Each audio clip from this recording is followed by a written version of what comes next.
ரெஹ்மான் டெகேத் அப்படிங்கிற அந்த ஒரு கேங்ஸ்டர் வந்து பாகிஸ்தான்ல எவ்வளவு பெரிய ஆள் அப்படிங்கிறத வந்துட்டு துரந்தர படத்துல காமிச்சிருந்தாங்க. எப்படி அந்த கராச்சி, அப்புறம் வந்துட்டு லயாரி அப்படிங்கிற அந்த ஒரு ஏரியாவே வந்துட்டு கட்டி ஆண்டுட்டு இருந்த ஒரு ராஜா மாரி ஒரு ஒரு கேங்ஸ்டரா வந்து அத கட்டி ஆண்டுட்டு இருந்தாரோ, அதெல்லாம் அப்படியே காமிச்சிருந்தாங்க. ஆனா படத்துல வந்துட்டு பாத்தீங்கன்னா, வெறும் 60% மட்டும் தான் காமிச்சிருந்தாங்க. ஏன்னா, அவர் வந்துட்டு இந்த மாரி ஆயுதத்த வந்து புரொடியூஸ் பண்ணி அத வந்து டெரரிஸ்ட்க்குலாம் வந்து விக்கிறதா இருக்கட்டும். அதுக்கப்புறம் இதெல்லாம் மட்டும் தான் காமிச்சிருந்தாங்க.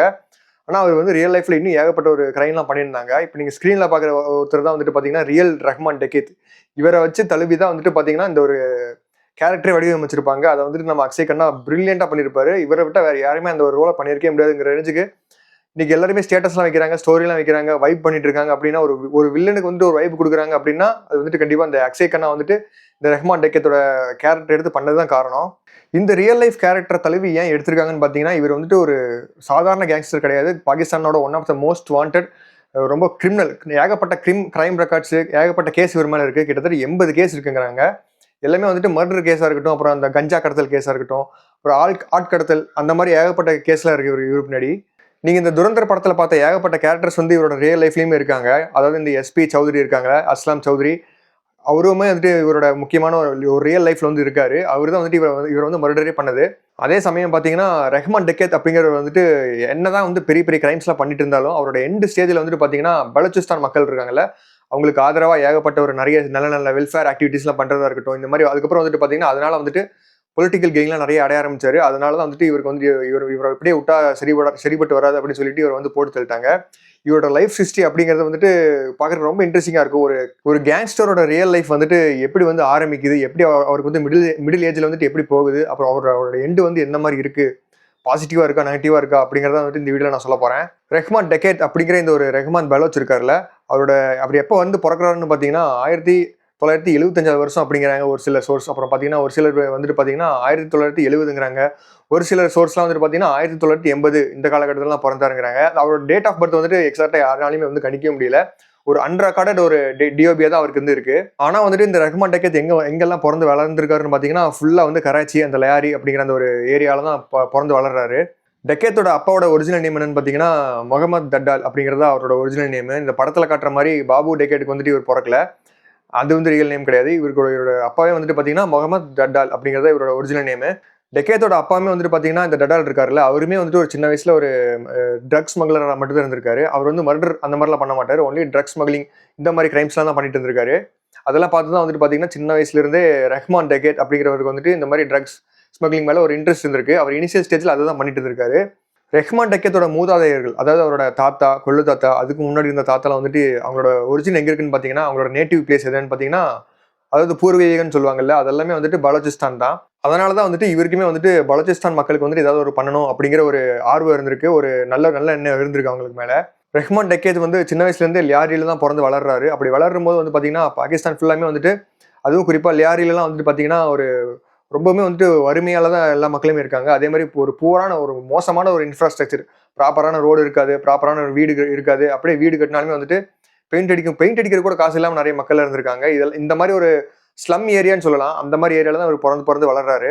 அந்த வகையில நீங்க பார்த்தீங்கன்னா, பாகிஸ்தான வந்துட்டு நீங்க வந்துட்டு எந்த இடம், எந்த ஏரியா அப்படின்னு நீங்க பிரிச்சுலாம் பார்க்கவே முடியாது. எல்லா ஏரியாவுமே வந்துட்டு அந்த மாரி தான் இருக்கும். ஒரு மோசமான ஒரு இன்ஃப்ராஸ்ட்ரக்சர்.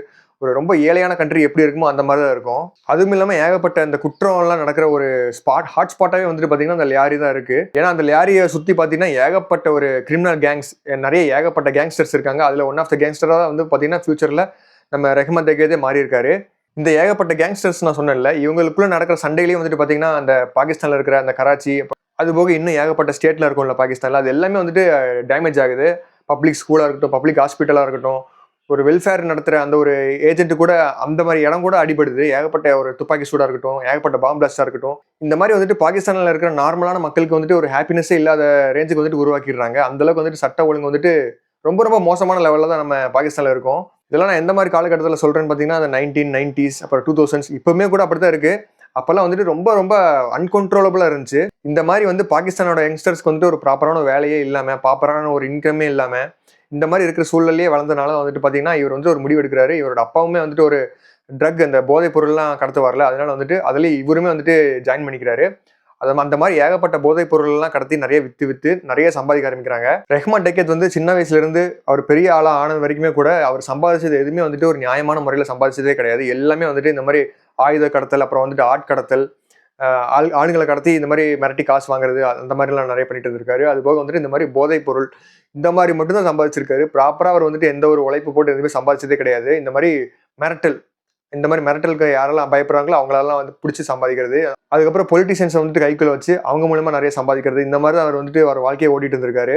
இவர் வந்து டீனேஜரா இருக்கும்போது லியாரியில வந்துட்டு ஒரு பட்டாசு வெடிச்சிட்டு இருந்திருக்காங்க. அதுல வந்துட்டு இவரும் வந்துட்டு பாத்தீங்கன்னா பட்டாசு வெடிச்சிட்டு இருந்திருக்காரு. அப்போ வந்துட்டு ஒரு போலீஸ்காரர் வந்துட்டு இந்த மாதிரி பட்டாசு வெடிக்க கூடாது அப்படின்னு சொல்லி ஒரு ரூல்ஸ் போட்டு வச்சிருந்திருக்காரு. அதை மீறி தான் இவங்க வெடிச்சிட்டு இருந்திருக்காங்க. அப்படி வந்துட்டு அந்த போலீஸ்காரங்க வந்து இவங்களை வந்து கண்டிக்க வரும்போது இவர் போலீஸ்காரங்களை வந்து அடிச்சு கொண்டுறாரு. அப்படி கொல்லும் போது கிட்டத்தட்ட இவர் வந்துட்டு ஒரு டீனேஜர் தான். அப்பயே வந்து முடிவு பண்றாங்க இவன் வந்துட்டு ஒரு சைக்கோ அப்படின்னு சொல்லி முடிவு பண்றாங்க. அதுக்கப்புறம் எக்ஸாக்டா ஒரு 5 வருஷம் கழிச்சு பாத்தீங்கன்னா அவர் வந்து நல்ல ஒரு அடல்ட்டா மாறிடுறாரு. ஒரு 22 வயசு 23 வயசு அப்படிங்கிற ரேஞ்சுக்கு வந்துடுறாரு. அந்த டைம்ல தான் வந்துட்டு பாத்தீங்கன்னா இவருக்கு போட்டியா வந்து போதைப் பொருள் எல்லாம் வித்து ஒரு பெரிய ஆளா வந்துட்டு இருக்காங்க. ஒரு இவருக்கு எதிரானவங்க, இவரோட எதிரிங்க. ஒரு துப்பாக்கி சண்டையில வந்துட்டு பாத்தீங்கன்னா 2 பேர்த்த சுட்டு கொண்டுறாரு. அதே டைம்ல வந்துட்டு 2 அப்பாவி மக்களும் அந்த ஷூட் அவுட்ல வந்துட்டு இறந்துடுறாங்க. இதுக்கப்புறம் தான் வந்து இந்த ரெஹ்மான் டக்கேத் அப்படிங்கிற அந்த ஒரு பேர் வந்துட்டு ரொம்ப பெருசாகுது. இந்த மாதிரி ஒருத்தர் இருக்கா, இந்த மாதிரி வந்துட்டு ட்ரக் டீலர், ஒரு பெரிய ட்ரக் டீலர், ட்ரக் மாஃபியா வந்து இருக்காங்க அப்படின்னு சொல்லி ஒரு லயாரிக்குள்ளேயும் சரி, அதுக்கப்புறம் ஒட்டுமொத்த கராச்சிக்குள்ளேயும் வந்துட்டு அவரோட நேம் வந்து ஸ்ப்ரெட் ஆகுது.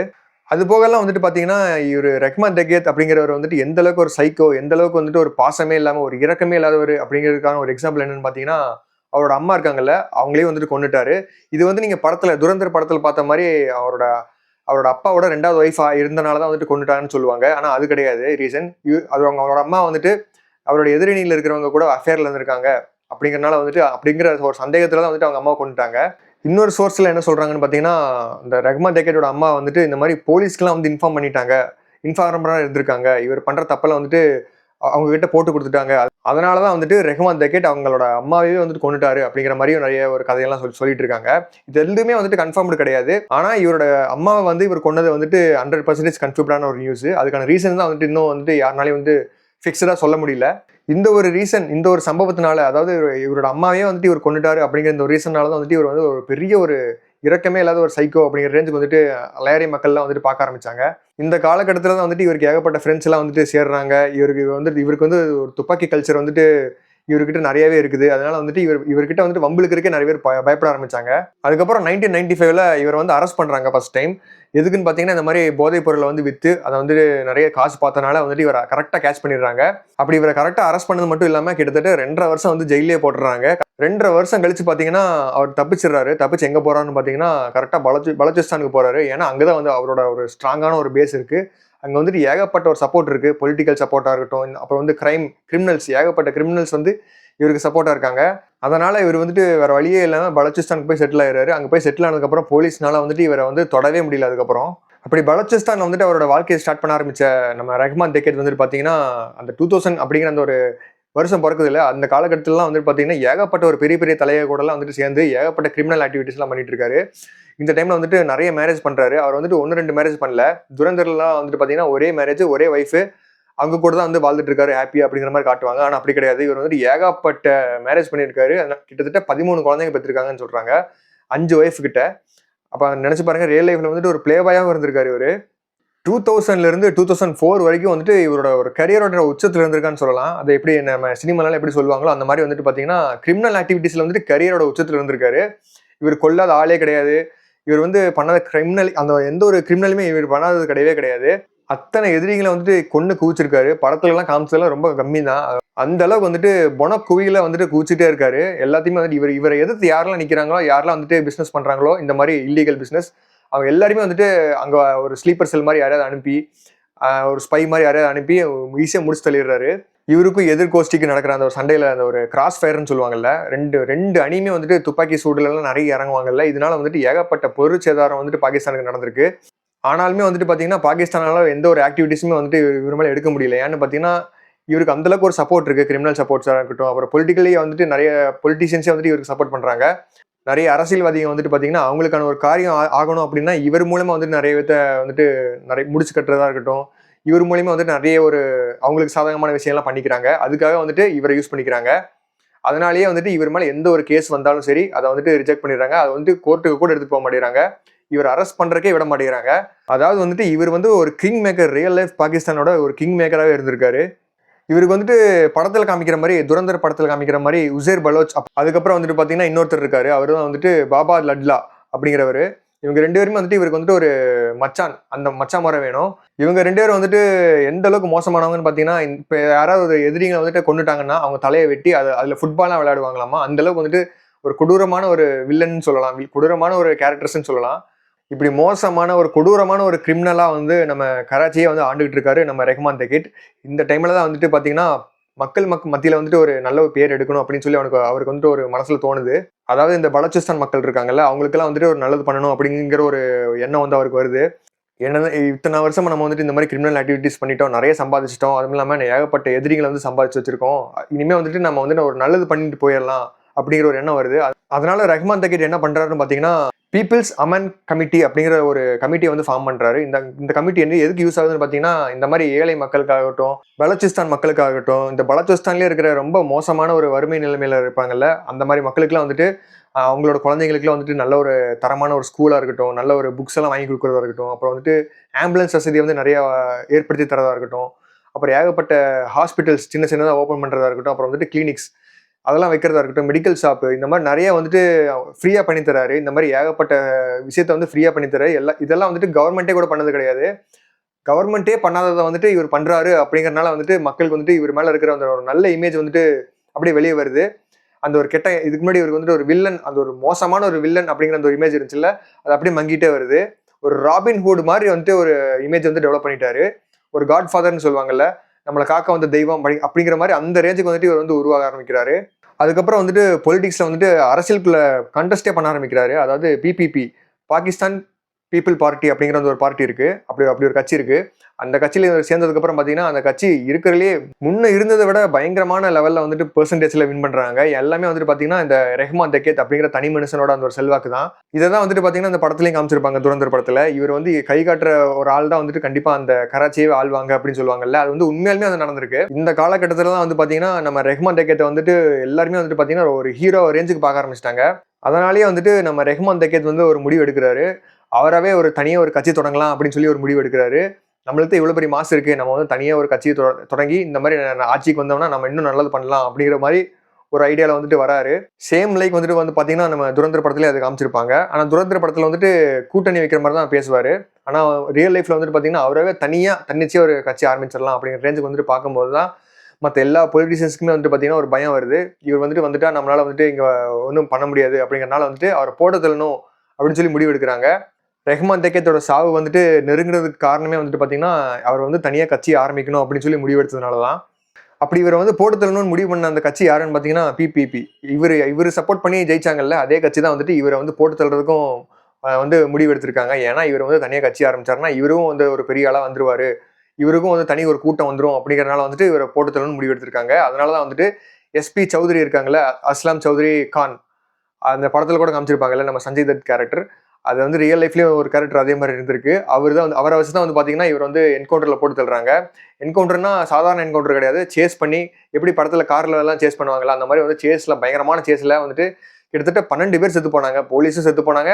ஏன்னா ஷூட் அவுட் மாத்தி சுட்டுக்கிட்டாங்க ரெண்டு சைடு தரப்போம். அதுல வந்துட்டு ரெஹ்மான் தகீத் கூட இருந்த அகில் பலோச், அப்புறம் வந்துட்டு அவுரங்கசீப் பலோச், அப்புறம் வந்துட்டு பாத்தீங்கன்னா நசீர் பலோச் அப்படிங்கிற இன்னொருத்தர் இருந்திருக்காரு. கிட்டத்தட்ட 4 பேர் செத்து போயிருக்காங்க இவரு கூடவே சேர்ந்து.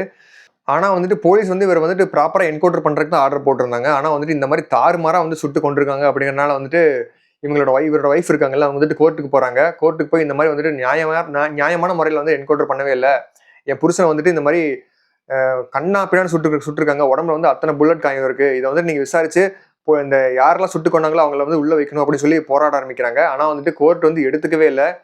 ஏன்னா அவங்களுமே வந்துட்டு பாத்தீங்கன்னா இந்த ரெஹ்மான் தகீத் மேல ஒரு காண்டில தான் இருந்திருக்காங்க. அதனால வந்துட்டு இந்த கேஸ் எடுக்கவே இல்லை.